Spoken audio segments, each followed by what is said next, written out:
রোহিঙ্গাদের ফেরাতে বাংলাদেশের পাশে আছে ইউরোপ, বলেছেন পররাষ্ট্রমন্ত্রী। বাস্তুচ্যুত রোহিঙ্গাদের মিয়ানমারে প্রত্যাবাসন নিশ্চিত করার লক্ষ্যে ইউরোপীয় ইউনিয়ন ও পশ্চিম ইউরোপের দেশসমূহ বাংলাদেশের পাশে আছে বলে জানিয়েছেন পররাষ্ট্রমন্ত্রী ডক্টর হাসান মাহমুদ। বৃহস্পতিবার ২ মে জাতীয় সংসদ অধিবেশনে প্রশ্নোত্তর পর্বে এই তথ্য জানান তিনি।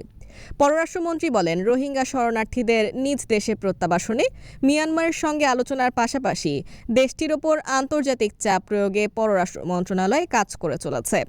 ক্রমাগত কূটনৈতিক প্রচেষ্টার ফলস্বরূপ ইউরোপীয় ইউনিয়ন ও পশ্চিম ইউরোপের দেশসমূহ জোরপূর্বক বাস্তুচ্যুত রোহিঙ্গাদের মিয়ানমারে তাদের টেকসই, নিরাপদ ও দ্রুত প্রত্যাবাসন নিশ্চিত করার লক্ষ্যে সরকারকে সব প্রকার মানবিক ও রাজনৈতিক সহায়তা ও সমর্থন প্রদান অব্যাহত রেখেছে।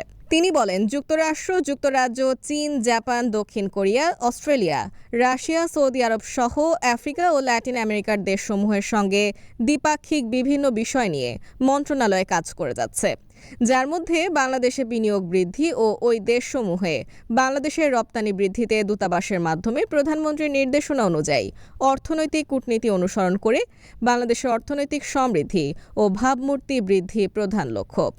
মধ্যপ্রাচ্য, ইউরোপ, জাপান, দক্ষিণ কোরিয়া ও অন্যান্য দেশের নতুন শ্রমবাজার বৃদ্ধি সহ বাংলাদেশ থেকে দক্ষ ও আধা দক্ষ শ্রমশক্তি রপ্তানিতে পররাষ্ট্র মন্ত্রণালয়